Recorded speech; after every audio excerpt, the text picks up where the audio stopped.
नमस्कार। आकाशवाणी से समाचार प्रभात के साथ मैं प्रियंका अरोड़ा।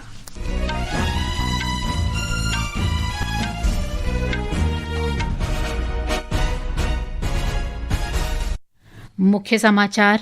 लद्दाख और जम्मू कश्मीर के बर्फबारी वाले इलाकों में जनगणना 2027 के लिए स्वगणना आज से शुरू। राष्ट्रीय परीक्षा एजेंसी यूजीसी नेट परीक्षा के 3 विषयों अंग्रेजी, वाणिज्य और समाजशास्त्र विषयों में त्रुटियों की शिकायत के बाद इनकी दोबारा परीक्षा कराएगी। झारखंड में प्रदर्शनकारी विद्यार्थियों की आज रांची में राज्य सरकार के साथ नए दौर की वार्ता।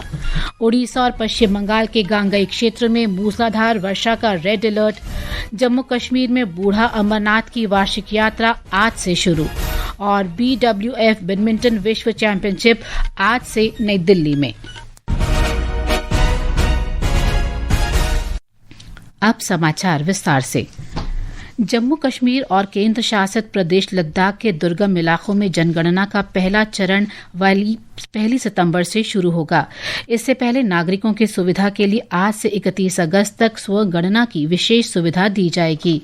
1 अक्टूबर को संदर्भ तिथि मानकर लद्दाख में जनगणना 2027 पूरी हो जाएगी। ब्यौरा हमारे संवाददाता से। लद्दाख देश का पहला केंद्र शासित प्रदेश बनने जा रहा है, जहां जनगणना 2027 का कार्य पूरा किया जाएगा। इसके अंतर्गत जनसंख्या गणना 1 से 30 सितंबर तक होगी। स्वगणना आज से शुरू हो रही है। लद्दाख में पूरी आबादी को शामिल करने के लिए करीब 637 गणना ब्लॉक बनाए जाएंगे। जम्मू कश्मीर और लद्दाख के जनगणना संचालन अधिकारी अमित शर्मा ने बताया कि सितंबर में जनसंख्या गणना कराने का निर्णय क्षेत्र में कड़ाके की सर्दी, दुर्गम इलाकों और सीमित पहुंच को देखते हुए लिया गया है। जनसंख्या गणना में आबादी के वितरण, जनसांख्यिकी संरचना, शिक्षा, आर्थिक गतिविधियों, पलायन, दिव्यांगता, भाषा, प्रजनन और आबादी से जुड़ी अन्य जानकारियां जुटाई जाएंगी। जनगणना 2027 डिजिटल माध्यम से कराई जा रही है। यांगचेन डोलमा की रिपोर्ट के साथ समाचार कक्ष से मैं मनोज।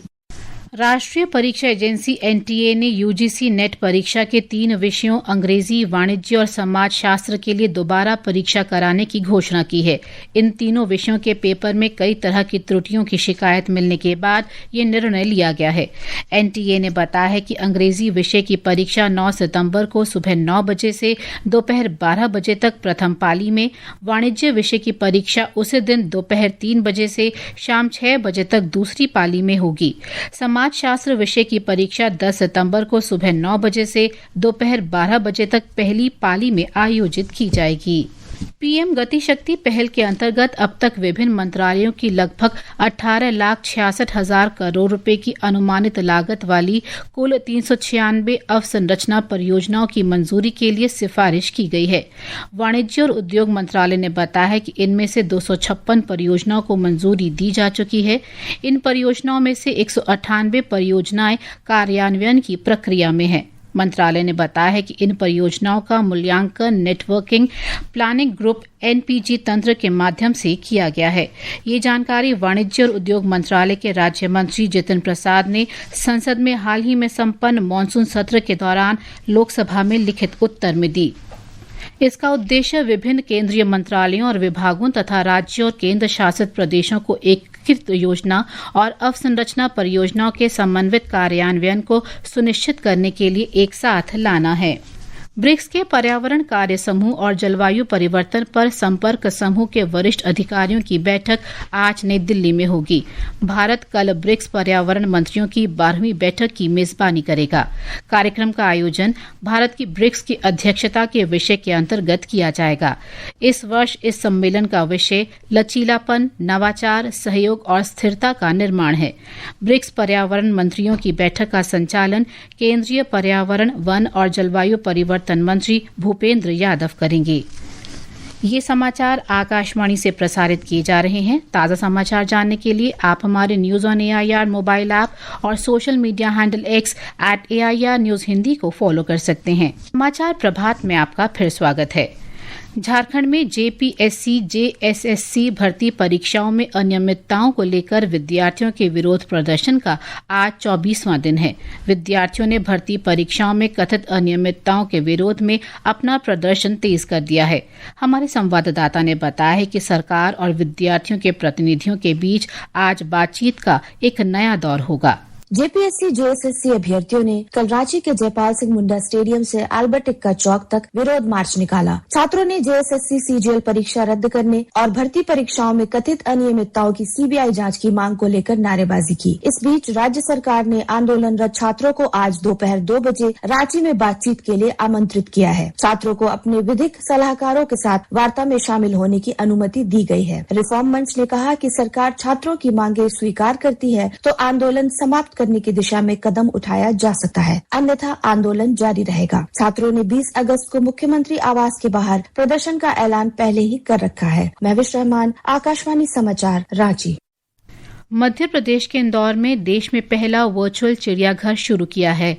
इसके साथ ही इंदौर प्राणी संग्रहालय में 14D सिनेमा थिएटर और वर्चुअल जंगल सफारी की सुविधा भी शुरू हुई है। एक रिपोर्ट। करीब 4.5 करोड़ रुपए की लागत से पीपीपी मॉडल पर 14D सिनेमा और वर्चुअल जंगल सफारी तैयार की गई है। वर्चुअल जंगल सफारी में लोग तकनीक के जरिए जंगल और वन्य जीवों का आभासी अनुभव ले सकेंगे। वहीं 14D सिनेमा में दर्शकों को फिल्म देखने का अलग अनुभव मिलेगा। मुख्यमंत्री डॉक्टर मोहन यादव ने इन सुविधाओं का कल लोकार्पण किया और स्कूली बच्चों के साथ 14D सिनेमा में फिल्म भी देखी। इन नई सुविधाओं से बच्चों और पर्यटकों को वन्य जीवों और प्रकृति को तकनीक के जरिए समझने का मौका मिलेगा। अभिनव गोयल, आकाशवाणी समाचार, भोपाल। कार्मिक, लोक शिकायत और पेंशन राज्य मंत्री डॉक्टर जितेंद्र सिंह नई दिल्ली में आज राष्ट्रीय अनुभव पुरस्कार 2026 प्रदान करेंगे। मंत्रालय ने बताया है कि इस अवसर पर पेंशन मित्र पुस्तिका और देशव्यापी डिजिटल जीवन प्रमाण पत्र DLC अभियान के 5वें चरण के दिशा निर्देश भी जारी किए जाएंगे। कार्यक्रम के दौरान एक बैंक प्रदर्शनी भी आयोजित की जाएगी। राष्ट्रीय अनुभव पुरस्कार योजना 2026 के लिए 15 कर्मचारियों का चयन किया गया है। प्रधानमंत्री नरेंद्र मोदी ने कहा है कि राष्ट्र की प्रगति केवल सामूहिक संकल्प और एकता की शक्ति से ही संभव है। उन्होंने सोशल मीडिया पर संस्कृत सुभाषितम साझा करते हुए कहा कि यही भावना भारत की प्रगति और समृद्धि की मजबूत नींव है।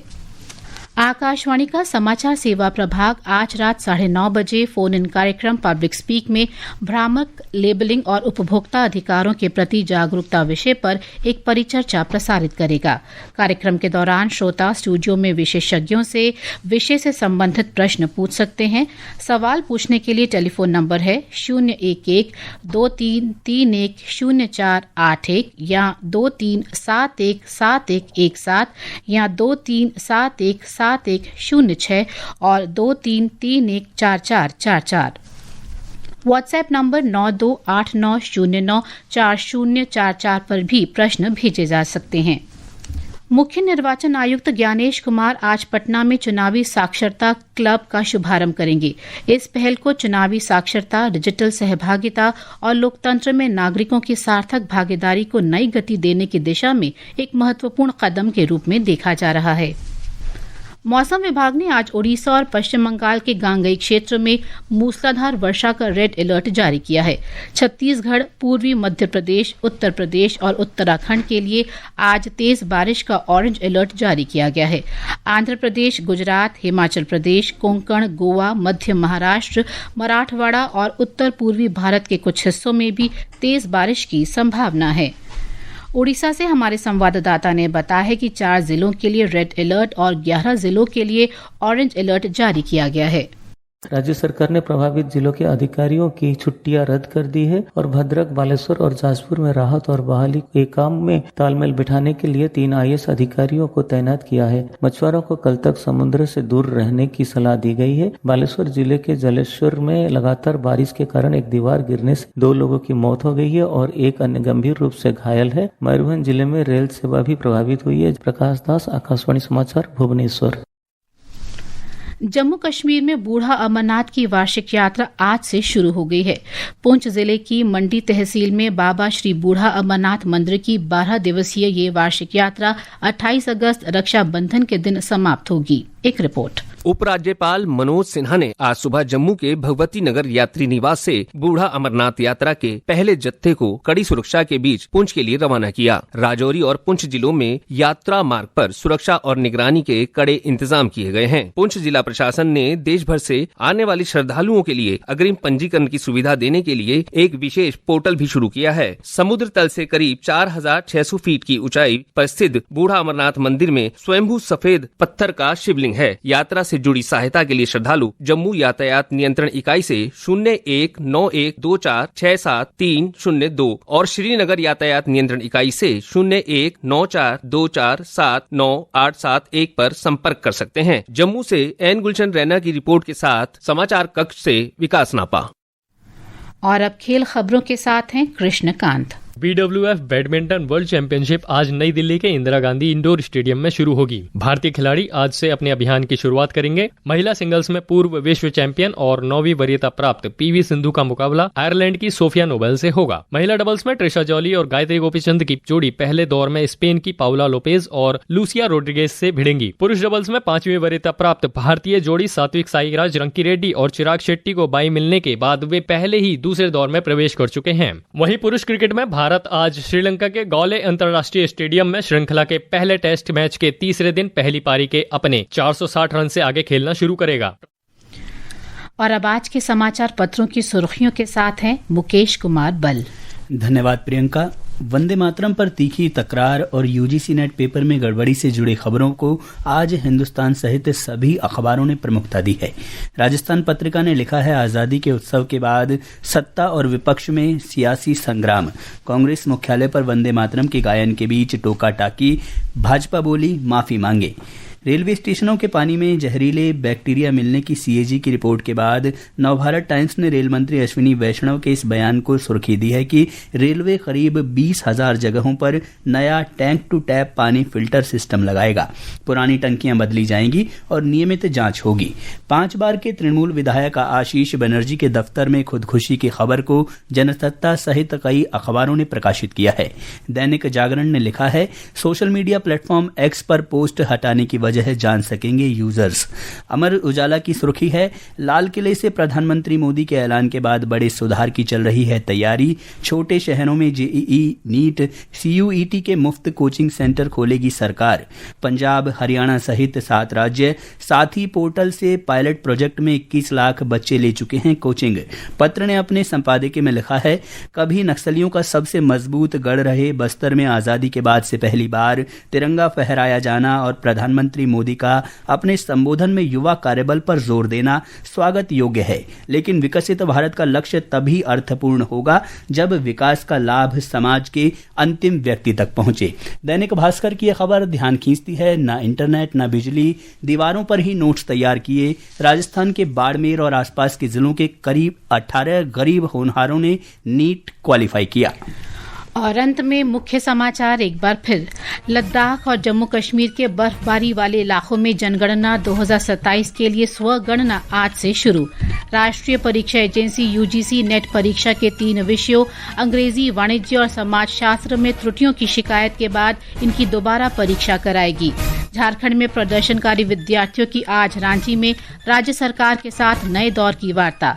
ओडिशा और पश्चिम बंगाल के गांगई क्षेत्र में मूसलाधार वर्षा का रेड अलर्ट। जम्मू कश्मीर में बूढ़ा अमरनाथ की वार्षिक यात्रा आज से शुरू। और BWF बैडमिंटन विश्व चैंपियनशिप आज से नई दिल्ली में। इसके साथ ही समाचार प्रभात का ये अंक समाप्त हुआ। नमस्कार।